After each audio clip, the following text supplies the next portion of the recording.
Assalamualaikum warahmatullahi wabarakatuh. Perkenalkan, nama saya M. Rayhan Indra Fatali.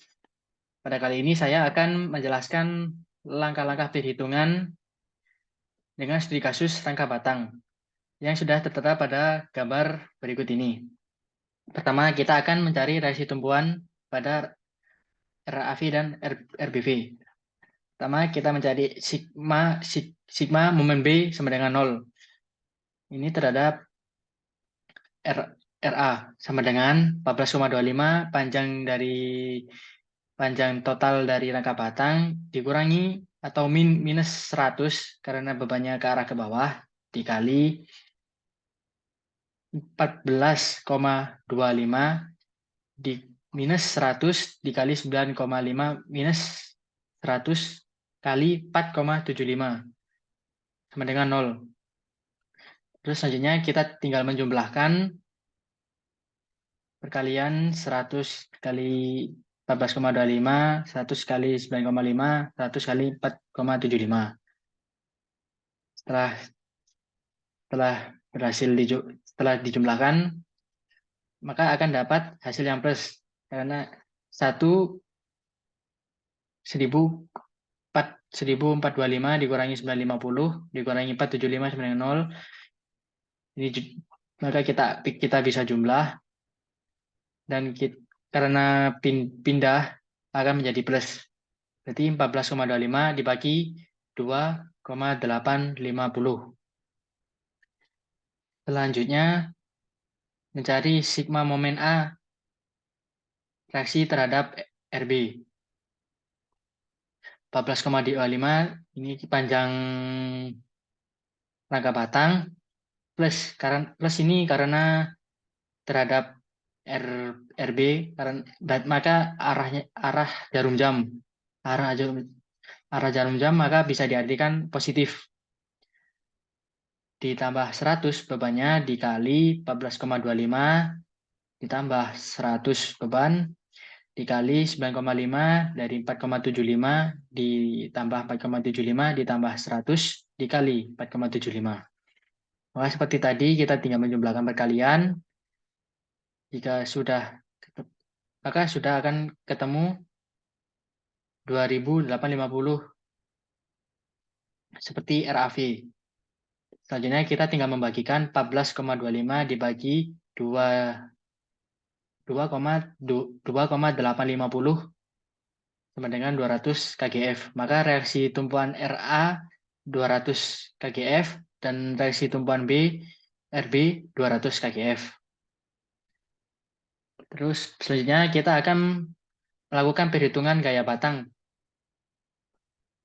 pada titik-titik. Pertama, kita akan menghitung pada titik A.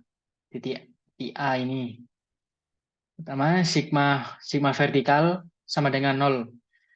RAV dikurangi 100 bebannya karena ke bawah menjadi minus, dikurangi S4 dikali sin 40.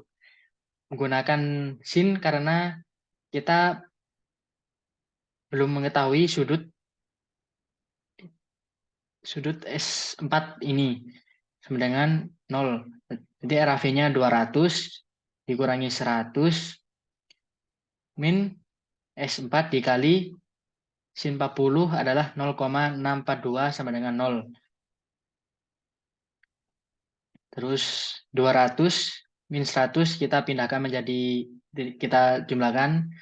menjadi 100, kita pindahkan maka menjadi 100.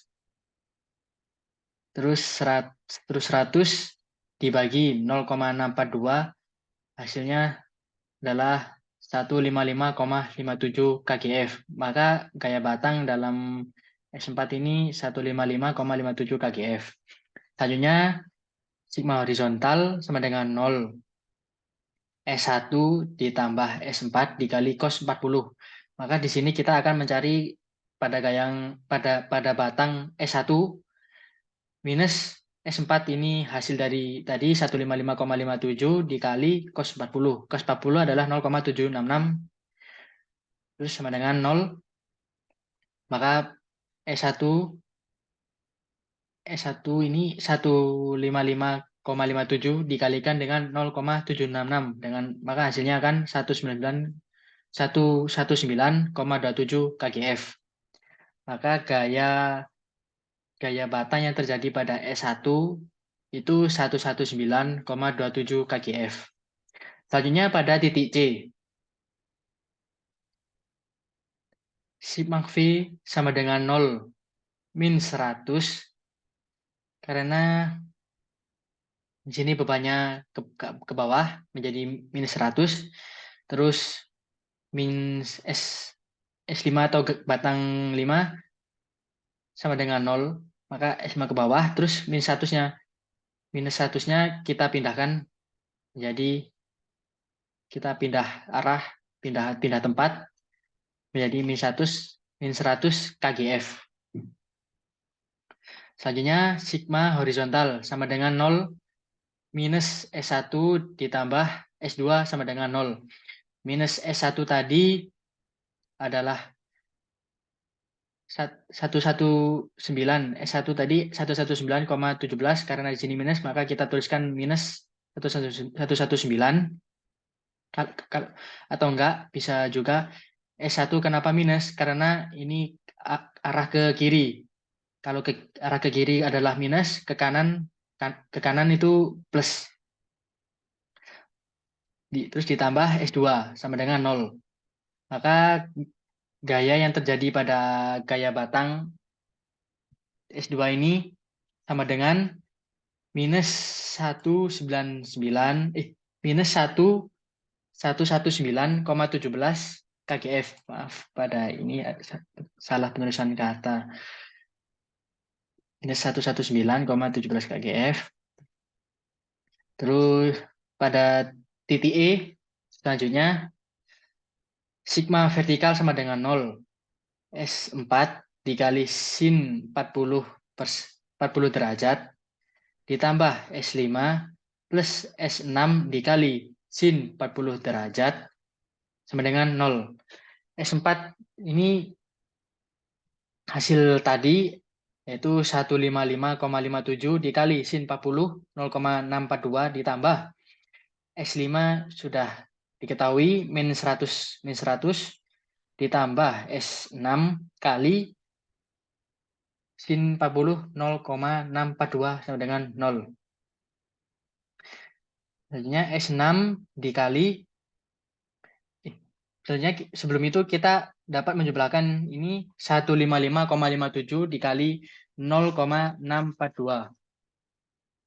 Maka dapat dihasilkan bisa juga 1,55,57 dikali sin 40 derajat dengan hasil 99,87. Maka pada ini saya bulatkan menjadi 100.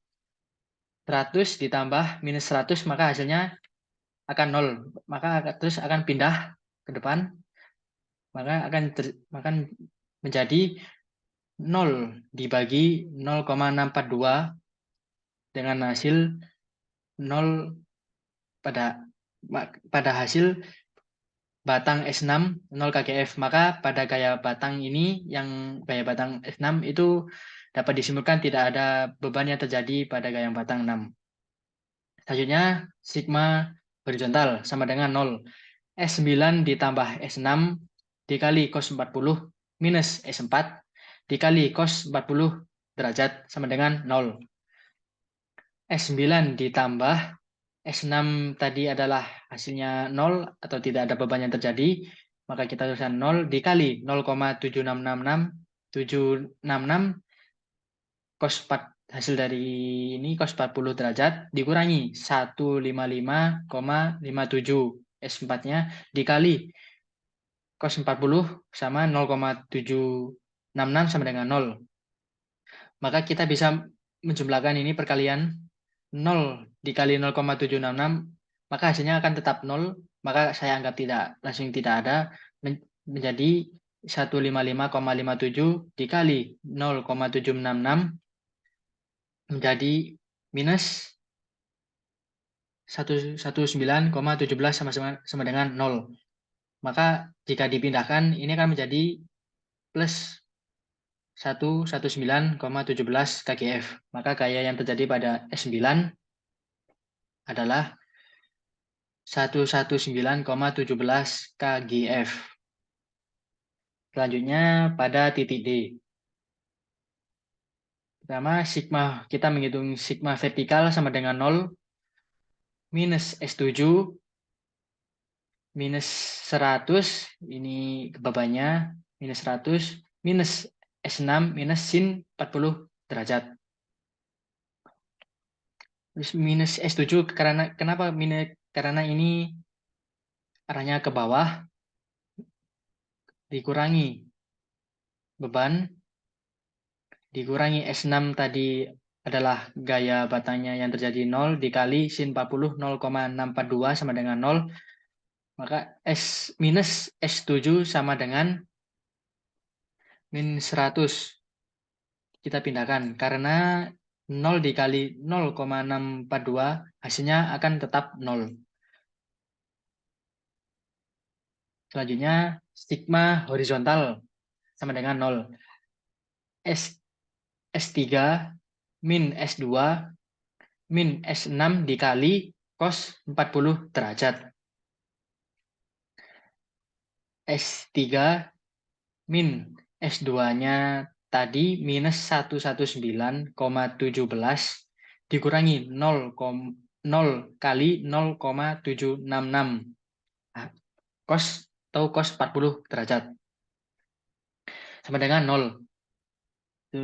Selanjutnya, karena perkalian ini dikalikan dengan 0, maka hasilnya akan tetap 0.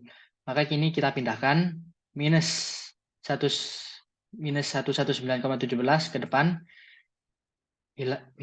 hilang minus yang di luar kurung, jadi minus 119,17 kgf. Maka beban yang terjadi pada S3 ini minus 119,17 kgf.